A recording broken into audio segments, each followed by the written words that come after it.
Hello, and welcome to another edition of Straight Talk. I'm Don Chioffi, and this edition of Straight Talk will feature a man who should be no stranger to most of you, and I have the pleasure of sitting here today with Sam Gorruso, who's a candidate for the Board of Aldermen in the upcoming March elections. Sam's a 62-year-old, almost retired, but not quite.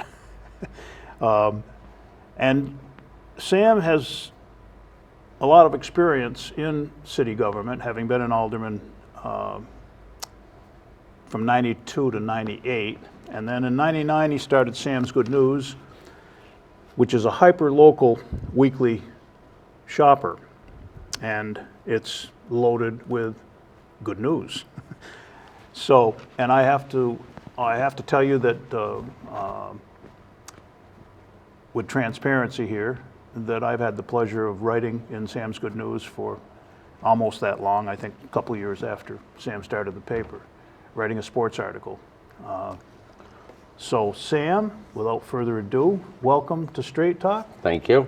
And nice why to be don't here. you tell us what was the impetus to get you back into city politics? Well, it's interesting you mentioned I had a long experience with it. I'd like to look at you if you don't mind, but have someone to talk to. But when I was a kid, my parents used to have me write down the wards as they used to come in the old days and keep track of who was winning, and my dad was a policeman, and we all were kind of concerned of who the mayor would be and who the alderman would be. So I've done that since I was very, very little. And as I got older, I had an interest in getting onto the board. There were a lot of issues back in the 90s that I think really needed attention or needed a local like myself. I've been born here, raised here, and lived here for 62 years. And I just, was really interested in being a part of city government and trying to get things done. And of course, I'm not taking full credit, but the board I was on had an empty Rutland shopping plaza, and that board helped fill that.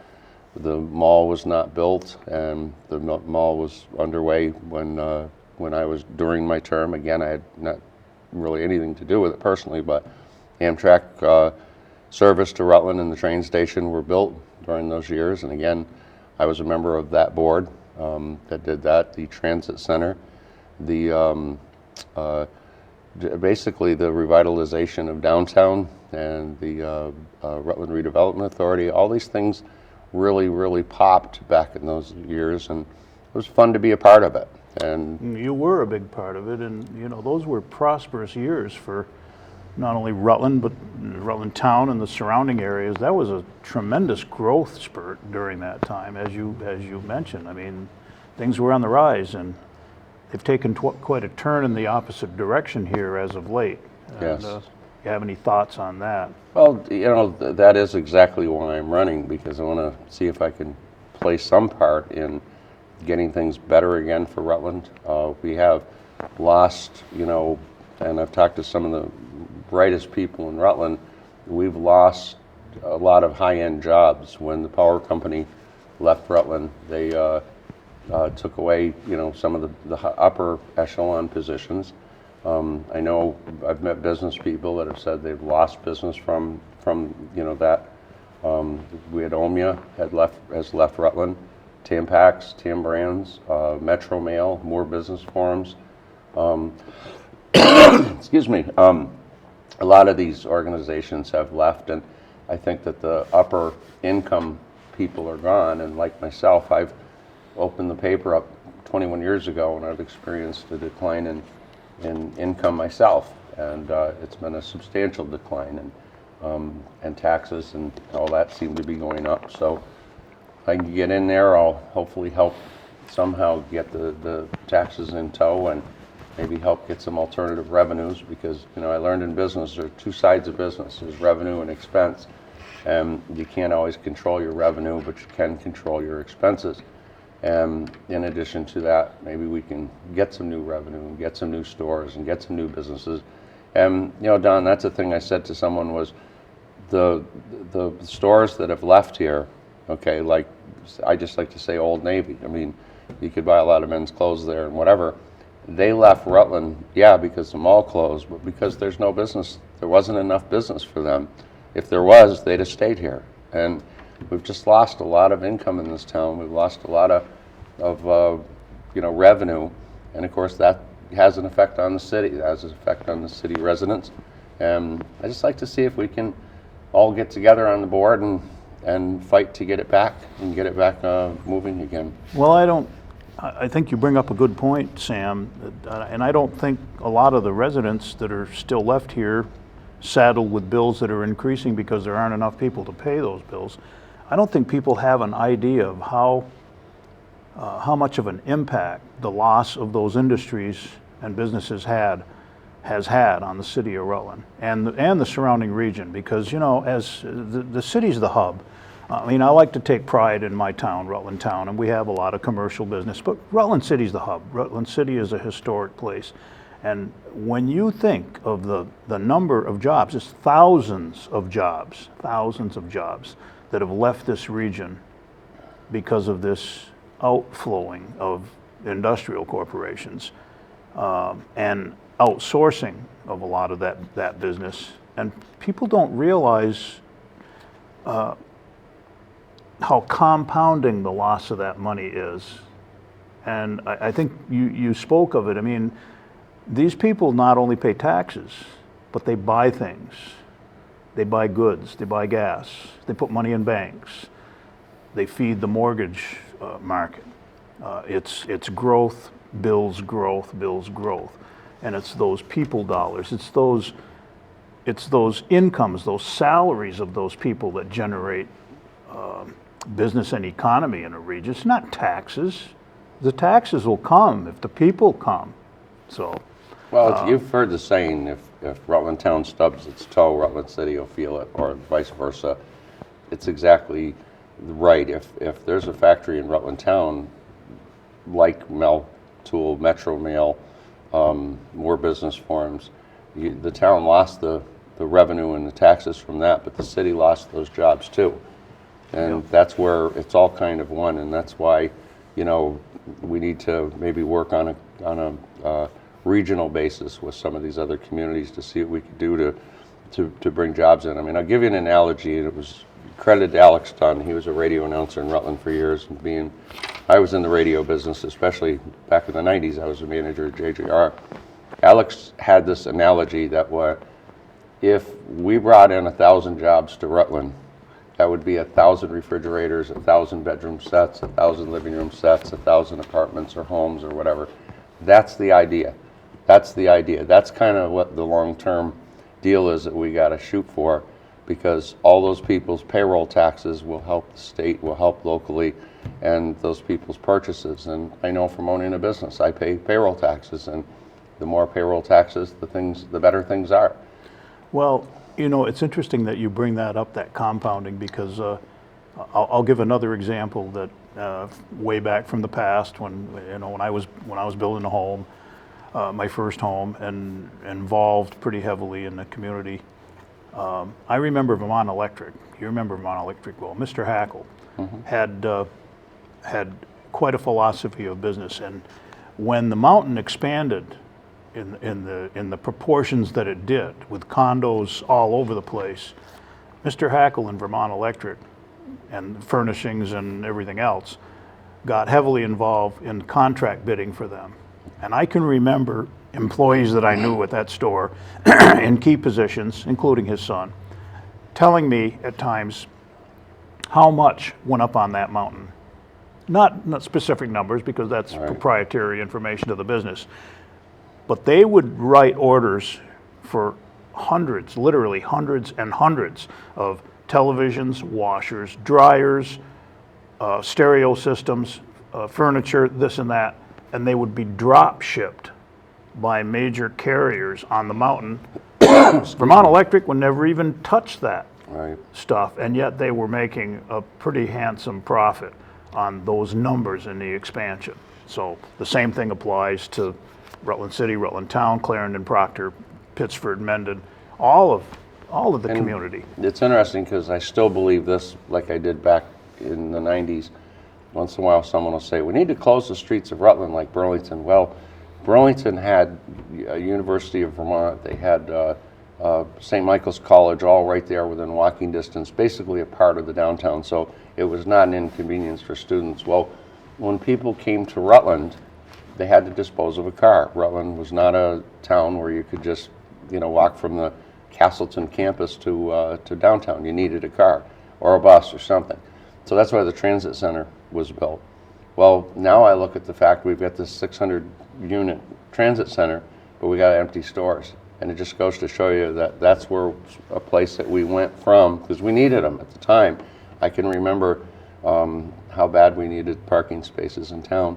And what made me think of it is, if you're from Rutland Town, you should be able to come and park at the transit center and in and out of the weather and all that, and shop in downtown, or go to the doctors or the dentists. And those are, of course, all the industry we've lost in downtown too, is a lot of the medical practices are gone, But I will tell you that if I could throw this out, over the years, I deal with advertising agencies, I deal with requests for marketing with the paper, and I did it at WJJR, and I have the occasion to talk to people all over the country, and not every day, but very, very surprised at the people that have asked about the heroin epidemic in Rutland due to the bad press that we got, and the maple syrup connotation, whatever, with Rolling Stone magazine. That really, really hurt us, and people have this perception that we have to walk around with bulletproof vests and have guns on to walk the streets of Rutland, and it's not like that. I've lived here my whole life, and there's not a street I'm afraid to walk down. I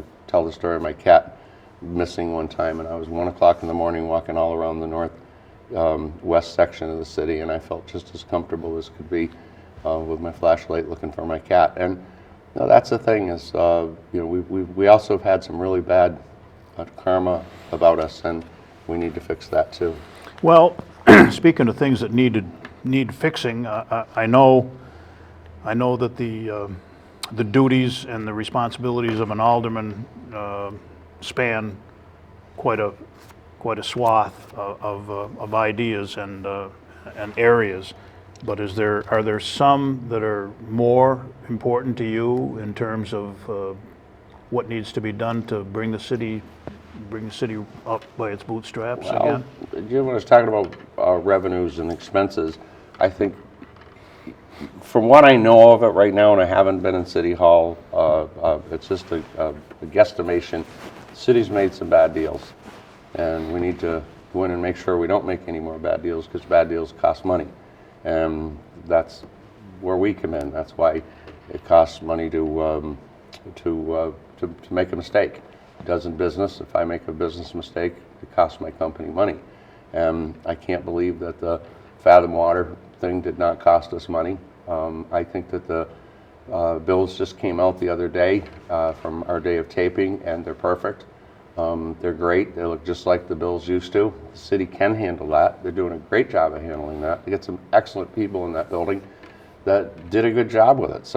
And they did a good job for years and years and years. 100 years anyway. So, the city's been in the water business. And Sam, it's amazing that you bring that particular thing up, because being a town resident, the town pays a pretty hefty water bill to the city, but I don't pay it, so I don't have any interaction with those city personnel. But I'll tell you what, I have interaction, like a lot of the listeners to this program have interaction with major big companies all over the world in Rutland. And when you call for customer service, you get somebody from India or Pakistan or Sri Lanka or wherever else. Right. You have a hard time understanding what they're saying because they don't speak good English, a lot of them. And I've never ever seen customer service to be more effective when it's done from long distance, as opposed to dealing with people that may be your cousin, your brother, your sister, your aunt, your uncle, a friend of the family, the guy down the street, but they're people that have a vested interest in this city. They're working for the city, they're employees, they're loyal to the city, and you can talk to them, and you should be able to talk to them. And I just couldn't understand why anyone would want those customers that are paying good money to the city to have to talk to somebody that, I don't want to be unkind, but probably could care less about them as an individual. Well, They're I was pretty lucky to have a local water employee, DPW employee, come and do our meter. Had a death in the family. My wife's sister passed, and had a lot going on, and I failed to call to get a new meter. And I got this nasty letter. That is another reason. I just was shocked that I was going to be threatened with a $700-something water bill. My wife and I are the only two that live in the house. We were going to get charged X amount per bedroom. That was a disgusting letter. And I was insulted as a city resident and an owner of the city. The Board of Aldermen owns the city. Everybody that lives in the city owns the city. And I was really slapped over that was nasty. And I went down to City Hall and I went to the Board of Aldermen, and I thought that, you know, this company should have been brought in and brought to task for such a nasty letter. And in the meantime, they fell apart, I guess, filed bankruptcy, and they're not an issue. And now we're back to what we talked with earlier. My meter was replaced by a city employee, very, very caring, very, very nice, very cordial, congenial person. I've got my meter, and the bill showed up the other day, and no complaints, all generated from the city. So again, we got some city people to be proud of, damn proud of. And I would just, aside from that, I said this letter happened to come from, I believe, that outfit, and it was very, very sarcastic. We can't be sarcastic. We've got to be professional. We've got to be customer friendly. We got to be fellow owner friendly, because that's what I've always said, is you people are the owners of the city. Let's get together and treat this like something we own together. Well, not to be accused of doing a powder puff interview here, I want to ask you about the recent controversy and what your views are, if any, on our fire department, which has always been pretty, very well respected department in. Well, the highest rated, from what I understand. They were always very highly rated. I'm concerned about the experience level there right now. I was told that some of the upper management people have approximately 3 years, 3 to 7 years, whatever experience. I don't know. I'm just, hearsay.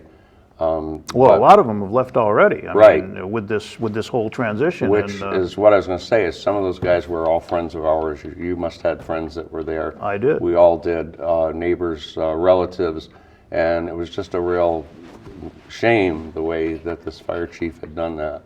And I think he ended up getting what he should have gotten. And I'm amazed that you Google his name and you'll see that he had problems in other departments. But we're on a good track now. He's gone, and now we're moving on. I don't know how you feel about it. I've always felt, and I've always operated this way in my life, and as a member of the Board of Selectmen, when I was involved, that local people are the best people. And if you have a department of any kind where you have employees, and they're longtime employees, and they've not only put their time in, but they have a vast amount of institutional knowledge, that there ought to be able to be a progression in any department where somebody goes from a lieutenant to a captain to a chief. I have never understood why in recent years there has been this attitude that you got to bring somebody in from outside. Right. If they're not qualified to be chief, then why would they be in the position that they're in as a deputy chief? Right. It doesn't make any sense to me. When I was on the board, one of the chiefs retired, and the charter said that the mayor would pick the chief. The mayor was Wenberg at the time, and then he would present his choice for chief to us. At that time, it was Chief Shelley, who had a 5-page resume, single space, both sides. So I might as well say a 10-page resume. He was a no-brainer. We had to vote for him. He had the credentials, he had the education, and all that. I don't know if the charter's changed, but that's the way it would work. And the thing is that we were talking to here was about the. I'm kind of losing track here, but this chief, I met him shortly after he got here, and I showed up at a meeting that I understand he was planning on getting into the EMS business. He wanted to send a couple of $650 or $6.5 million fire trucks, or whatever they are, $650,000 fire trucks, to go do CPR when we have regional ambulance that not only has been doing it for 30 years. Regional ambulance only asks for like $60,000 a year to run the department. You think about that, the police department's like $3 million, the fire department's like $3 million, DPW, water, all those are millions of dollars a year, and then your ambulance is only 60-something, 69,000 a year. And they do a fine job. We're very lucky to have regional, and they show up, they perform whatever medical services, they put the patient in that vehicle, and they take them to the hospital. It's not surprising that you have that kind of pride. And again, as a disclaimer, and also as a matter of pride, you are vice president of the board of the regional ambulance, and I happen to represent Rutland Town on the regional ambulance board, and I can second it, and I can guarantee with great pride that the regional ambulance is one of the best run, most financially sound and stable organizations that I have ever seen in my life. I believe in the United States of America, that's how efficient. I believe it's like $9 per capita, and the average ambulance in the country is $100. So just to show you, but again, sending a couple of $650,000 fire trucks to a call, and then you can't transport the patient was absolutely ridiculous. And I got a chance to tell the chief that if he wanted to change anything, then he's going to be changing it somewhere out of town. Because I said, I'd run you out of town if I have to. I didn't do it. He did it himself. Well, economically, Sam, it doesn't make any sense economically either, because the Rutland City residents are paying, as Rutland Town and the other charter members of the organization are paying a per capita fee to run that very responsible and well-run organization with a CEO that's got an impeccable record.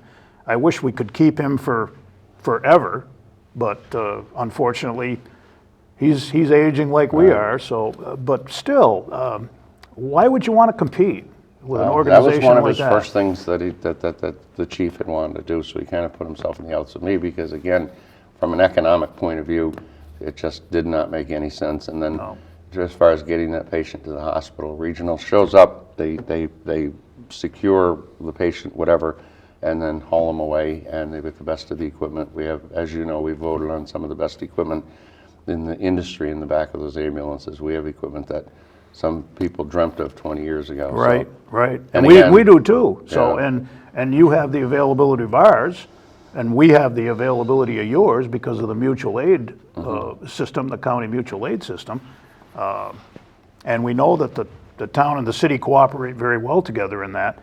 Which is a good point. And speaking of that, you were on the intermunicipal committee back when you were on the board, and the intermunicipal committee has the task of city relations with all community towns, but essentially and primarily with its closest neighbor. Right. We surround you. We haven't played it like the Alamo yet, but city-town relations have had these various ups and downs. What would you bring to that? My friend Kip Young said years ago he was going to get some F-16s, to get after the city. Well, I just said we'd build a toll bridge and then we could make money either way. That's it. Well, the thing is and regional ambulance, by the way, is a model for how the town should get together. You and I work great. Chittenden, Mendon, all the towns, West Rutland, we all get along great in that board, and it has for many years. And Tell us a John Flory story from back when you were on that board. But actually, John Flory, we would have several meetings, the sewer hookups and water issues, and I always laughed about John with his cigar, and it wouldn't be lit, but he'd be yelling and screaming at me, and I'd start to laugh because my dad, who was Italian right off the boat, would yell at John, and he could get yelling at John. The windows would rattle over in the Flory's restaurant there, and John would start to laugh. I would say, "You just can't get me, John," and he'd say, "I can't, can I?" And because he used to intimidate people by yelling at him. And we were very close friends. I ate over at his restaurant a lot. Was very close friends with the whole Flory family, his brother Tony, and wonderful man. And again, that's what I brought to the board back then, because I know him. I've been fortunate to know a lot of the town selectmen back then. I had Billy Madison and John Sosinski, John Paul Fagnant, know John, great guy. Joe DiNardo, another guy I know very, very well. And, so it's kind of neat, because I think being from Rutland, you got to get along with people. I like getting along with people. I don't want to fight with anybody. I don't want to argue with them. I want to get along, and maybe we can make this one we can. tough town to live in. It's interesting that you mentioned John Flory and his booming voice, because you know where he got it. Well, you know how important genetics is in life. My first relationships, formal relationships in politics with the Flory family was as a town moderator, a very young town moderator, I might add, when I succeeded Sherwin-Williams back in the 70s, the early 70s. And John Flory Sr. used to come to those meetings, and we'd hold town meetings where we'd actually elect officers, did budgets and the whole 9 yards right at town meeting. So we didn't vote it at the polls the next day. We did the whole budget, school budget, town budget, right at the meeting. And everybody had their say, and the town moderator's position was quite a bit more important than it is today, back in those days, because you had to keep order. And you had hundreds of people in the cafeteria at the Rutland Town School. And John Sr. used to be up in the back of the room. He always came in late and he'd stay up at the back of the room, but when John Sr. wanted to speak, everybody heard him. And he had his say about town highway maintenance and a number of other things that were near and dear to his heart. And I can remember he and Andy Orzel getting into almost a fisticuffs at the meeting, and the town moderator, me, little guy up there, had to try to keep calm. And my family was living in Watkins Avenue, my dad and my aunts and uncles at the time, and Tony. Tony would mention he would ride his bike over to pick up alterations and stuff and bring it back to his dad. And, you know, with an Irish mom, I never learned Italian. My mom was full Irish, my dad was full Italian, but when we got around Mr. Flory Sr., the yelling and whatever, but it was all in Italian. I didn't understand what they were saying. We'd go over and I'd have a soda, and my dad would pick up his uniforms and his tailoring then, so. You really didn't understand what we're saying. Well, yes, but you and I both know we understood probably the 7 main words that you can't say here on PEGTV in Italian. That's right. Well, Italian would come out at the bocce. Actually, I have to say my dad wasn't much of a swearer, really, so that I have to say that he really wasn't. My dad was a pretty well-loved cop in town, and I was always proud of him and how he could get along with people, and he was nobody to push around. He was tough in that respect, you know. But yeah, the Florys and the Gorrusos go back a long way, and like I said, if elected and can help out on the intermunicipal committee, look forward to it. Look forward to maybe we all get stuff done together here. And well, I remember the important words in Italian. Okay, one of them is paisan. Yeah. And paisan is a very simple word in Italian. It's simply friend. Yeah. My friend. Yeah. I also remember another one, basta. Basta means enough. Oh, yeah. And many times probably that would be a good word. They all had different dialects, my dad would say, so that was the other thing too, is that they couldn't always, you know, when my wife and I were married, one of my relatives from Italy came here, and there were some people, it was amazing, he could talk to very well, and some people he couldn't, you know, it was just amazing, so. I can remember going to the Italian club with my father when I was a kid, and I can remember some of those names today, and you know, some of them are still around, and they're pretty old today. And some of them would come up to me and they'd give me the old Italian, the butch, the bacciagalup. And they would call me a little bacciagalup. Joe happens to still be around. He's in his 90s. He was a very close friend of my dad's, and he's a Rutland City resident. And of course, the Knots, all the Knot boys were around then. So it was neat to have grown up in Rutland. I'm glad I did. When I think of this, Sam, we're finishing up here. When I think of this, I think of it in terms of some of the strife that apparently has gotten to the board about this diversity. And I think of us as kids. This was the most diverse community that I can imagine, and it still is, with Italians, with Irish, with the Polish, with the stoneworkers. They built this city, and it was a diverse group of people. And now we have some really, really good black people in the community, and that's part of our diversity too. But we don't lose the rest of our diversity because we take on more, and that's a good thing.